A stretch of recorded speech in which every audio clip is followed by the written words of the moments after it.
Well, let's start in the UK. Liz Truss has resigned as Prime Minister there today and leader of the Conservative Party. She served for just over 6 weeks. She will now be remembered as the UK's shortest serving Prime Minister. Here she is making the announcement just earlier this afternoon. I came into office at a time of great economic and international instability. Families and businesses were worried about how to pay their bills. Putin's illegal war in Ukraine threatens the security of our whole continent, and our country has been held back for too long by low economic growth. I was elected by the Conservative Party with a mandate to change this. We delivered on energy bills and on cutting national insurance. And we set out a vision for a low-tax, high-growth economy that would take advantage of the freedoms of Brexit. I recognise, though, given the situation, I cannot deliver the mandate on which I was elected by the Conservative Party. I have therefore spoken to His Majesty the King to notify him that I am resigning as leader of the Conservative Party. This morning I met the chairman of the 1922 committee, Sir Graham Brady. We've agreed that there will be a leadership election to be completed within the next week. This will ensure that we remain on a path to deliver our fiscal plans and maintain our country's economic stability and national security. I will remain as Prime Minister until a successor has been chosen. All right, well, I'm joined now by international relations expert and honorary professor at Wits University, John Stremlau. Prof, thank you so much for joining us. There is a brilliant tweet that's gone viral. It's from UK journalist Alan McGuinness. I'll read it to you because it sums it up so very well. He says, "My son has lived through 4 chancellors, 3 home secretaries, 2 prime ministers and 2 monarchs. He's 4 months old." Prof, why is there so much turmoil in UK politics at the moment? What is at the heart of all of it?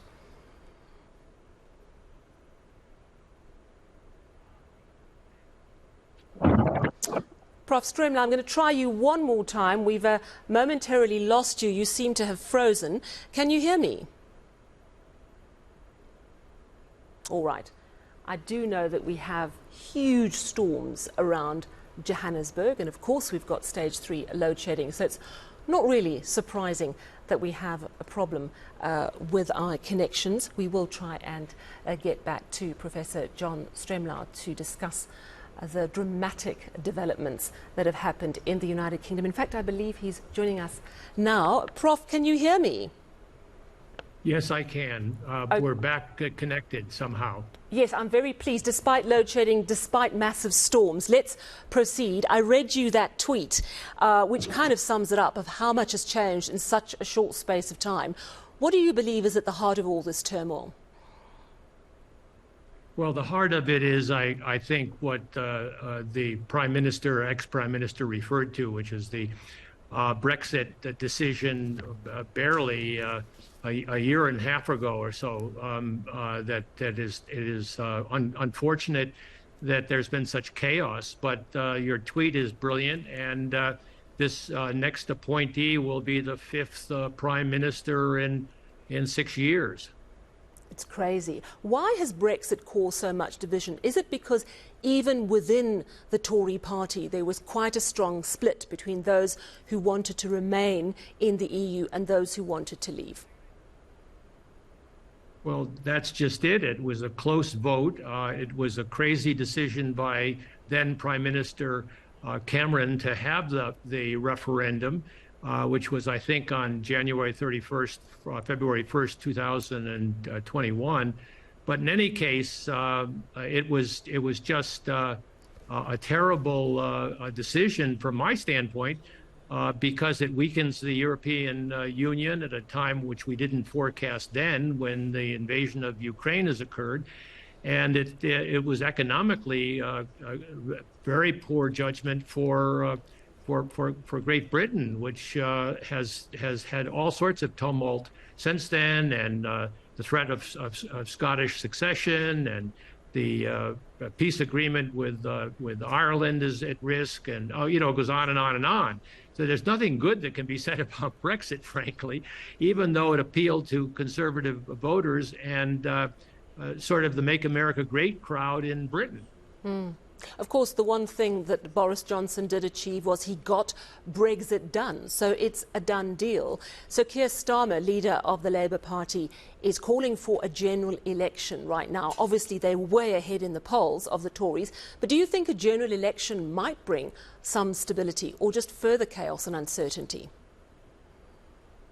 No, I think it does require another election, but the Conservatives are in power. They still have a parliamentary majority, and the Times of London had a report today that said Boris Johnson was thinking about running for party leader. And so the circus never seems to quiet down, and it's very hard to predict right now who among the cabinet officers that are rumored to be in the mix, the Minister of Defense and the former Chancellor of the Exchequer, who was a contestant against Liz Truss and lost out, are all back in the game. Jeremy Hunt, who's currently the Chancellor of the Exchequer and was thought to be among the leading candidates, has taken himself out of the race.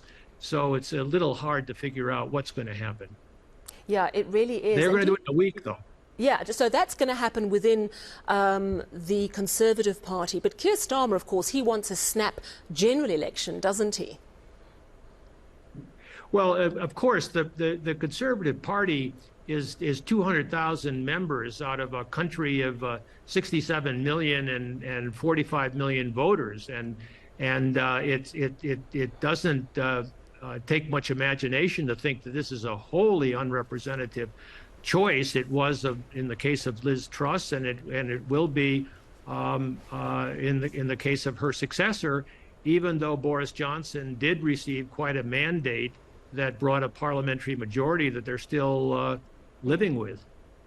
What does it say about a democracy? And it's a democracy, it's an old democracy. It's often held up as the beacon of democracy, and it's got old traditions and everyone knows how it works. For it to descend into such a state of chaos, what does it say about the reality of politics and democracies and where they're heading? I mean, is this something that we can say is becoming a global issue, or is it a particular problem that you would tie only back to what happened with Brexit?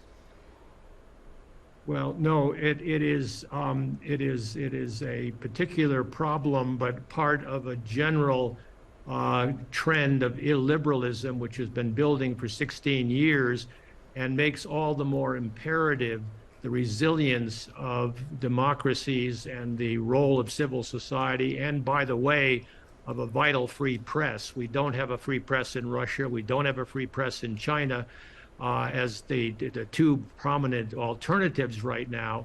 And, it was Winston Churchill who said famously that democracy is the worst system of government except when compared to all others. And it does have its deficiencies, and we have them here.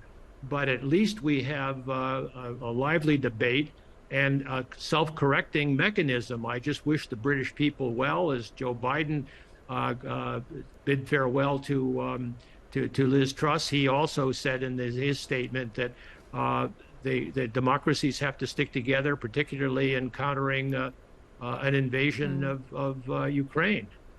And I mean, that's the interesting thing as well, on a more global perspective. In the United Kingdom, they're battling over 10% inflation, a real cost of living crisis. At the same time, Boris Johnson very much was on the front foot condemning Russia's actions in Ukraine. What's going to happen to their global position within this domestic turmoil? Do you think that it's going to damage the UK's reputation as a global leader?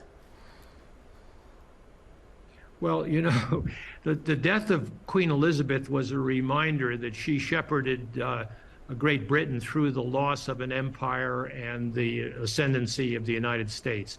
The situation globally is very fluid right now. But it does point to the fact that the democracies can be resilient, should be a subject for citizen engagement because they have the freedom to engage. And it's a reminder for South Africans that never take a democracy for granted. And we don't here, I don't believe, take anything for granted, because we've got a load shed. You can barely see me because there's no lights in the house.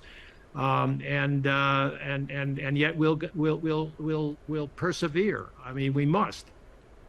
Yeah, absolutely. Thank you so much for chatting to us this evening and persevering, even with the load shedding at play. Really do appreciate hearing your views. That, of course, was international relations expert, honorary professor, Wits University, John Stremlau.